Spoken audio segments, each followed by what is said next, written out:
Hey everyone, I'm Cecil Laird. Jaime Fuego here. And this is your Horror Show News Editorial Edition, brought to you right here every single Friday. And if you want to watch the actual Stories Edition, make sure you head over to youtube.com/thekings of horror. You can see us deliver the news in the traditional news format. Here we do a little bit of a loosening of the tie, a little bit of an internet presentation where you can see all our lovely stories right here. And we're going to go through and talk about each and every one of them. So first, let's talk about Rings. Now, we actually did just do a trailer reaction, which you guys probably saw a couple days ago go up on our channel. If you haven't, make sure you check it out. But Fuego, are you excited about Rings? Much more so than anticipated, actually, since I haven't seen either of the first two It's films. crazy. Lame. I'm sending you home with them because there's no excuse, frankly. Yeah, no, but it looks much more fright-tastic than I was imagining.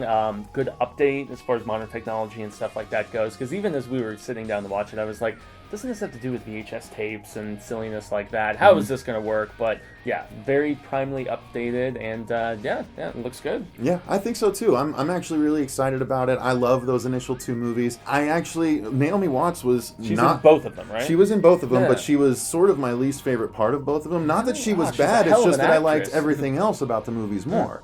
So take that for however you want to. But whatever. I'm excited about the material involved with the tape and Samara and all that stuff. That's why I'm excited. That's why I like these movies. So I am pumped for this. It's an intriguing mythology, so count me in, man. Yeah.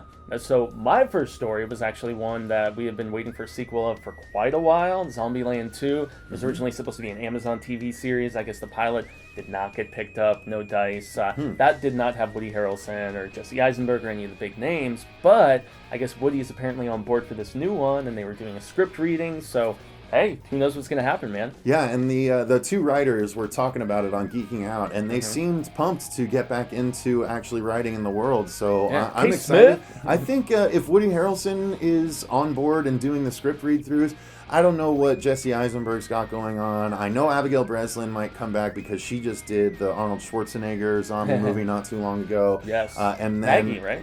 Yeah, Maggie, exactly. I am definitely not sure about Emma Stone. Yeah, she is pretty big at this point. So I think that in this world, you could really just salvage Harrelson and go with a new subcast. Yeah, it'd be disappointing though. No, it was a good ensemble dynamic. Yeah, but you're right. Really Woody would have to be the bridge if they were going to bring in new characters. So. Yeah, totally. But hey, we'll see if it actually happens or not, because there's been so many start-stops to this. But they announced an official logo at CinemaCon in April, so maybe that is close to a confirmation. Hopefully so. And, that's good old-fashioned fake horror, but let's touch on some real horror, because there's some people in Greenville, South Carolina, in a very particular apartment complex that has just been warned by management to watch their kids, because apparently there is one or more mysterious men in clown outfits, some Pennywise stuff, trying to lure kids into the woods. And apparently over 30 kids have mentioned seeing and or hearing the clowns in the woods. But so no suspect apprehended. No suspect apprehended. When officers searched the woods, they didn't find any suspicious evidence. I guess they were in makeup, so that makes it a little bit tougher, right? Yeah, that's pretty crazy. What do you think? I completely concur, especially since clowns scarred me thoroughly as a child. Yeah. Even more recently, they kind of recalibrated that with the Eli Roth produced film Clown, and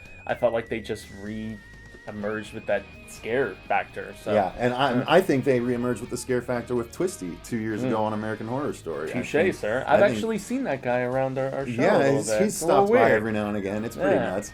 But yeah, it's pretty crazy to think about, and hopefully it was just a really terrible prank that is not going to be repeated.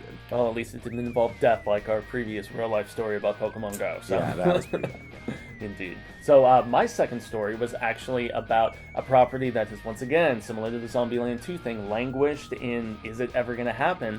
It was originally called Justice League Dark, and apparently it's been rebranded Dark Universe now. Which is very You have strange. A little bit more insight about this than me, since you read the comic books. Yeah, I have read the Justice League Dark comics, and the characters involved are really cool. It was a New 52 book? It was. That was a New 52 book. There was Justice League Dark before the New 52. Okay. Oh no, you're right. It was a New 52 book, but they had the core characters beforehand, obviously, because there's Swamp Thing, John Constantine, a bunch of other people. The demon who likes to Demon rhyme everything, right? Yep, he does. He has rhyme speak, which is going to be interesting to see in both the animated film Justice League Dark and Dark Universe. Yeah, maybe that's them testing the waters, right? Maybe so. So. I still don't fully believe that they're going whole hog with this yet.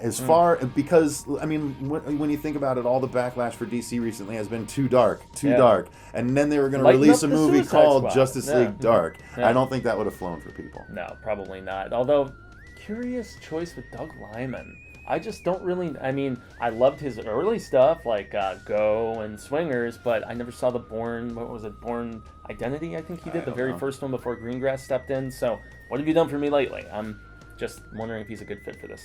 Yeah, I don't know. Who knows? But getting back to some horror TV talk, because there's been so much of it lately. Yeah, there has been a whole bunch of it, and apparently the newest addition to that list is that TNT is apparently ordering a pilot for a Let the Right One In television show. Yeah, they're going balls deep with the horror programming, I gotta tell you, man. Yeah, exactly. Now, this one was a 2008 Swedish horror film that was then remade in 2010. Didn't like this.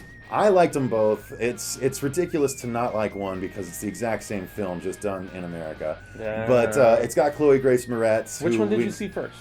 I saw Let the Right One In first. Okay, so you saw the original first. I did. But I really love the actress that was in the American one. Oh, yeah. Hit Girl, of course. Yep, exactly. But she's been in a ton of stuff, and she's really great. The new Carrie. Yep, exactly. So I am willing to give it a try, if only because I think they should do the original story in the pilot and then move on and see what can happen with the kid and the traveling vampire in a suitcase crate. Oh, yeah. When they were on the train at the end of that original Swedish film, I was like, I want to know where this goes from there. So good points about what they could expand upon. Yeah, so where do they go and what happens and how quickly do they have to leave that town as a result of her, you know? Yeah, they will have to tone things down a little bit, being TNT and all, but I guess it's not like MTV's pulling off some stuff. MTV's pulling off some good gory, the decapitations and burned, sizzled flesh. Like there's not a lot you can not do on cable TV now. Yeah, I often forget about how violence is totally okay on American television. It's that sex and language stuff that we have a big problem with. That's the terrible stuff. My God, protect the children, for God's sake. But who knows? It could end up being pretty good if they just don't focus. If they don't make the whole first season the movie. That would be a terrible mistake. Yeah, well, I mean, once again, enough room to expand upon, but I will definitely watch since I love the property so much.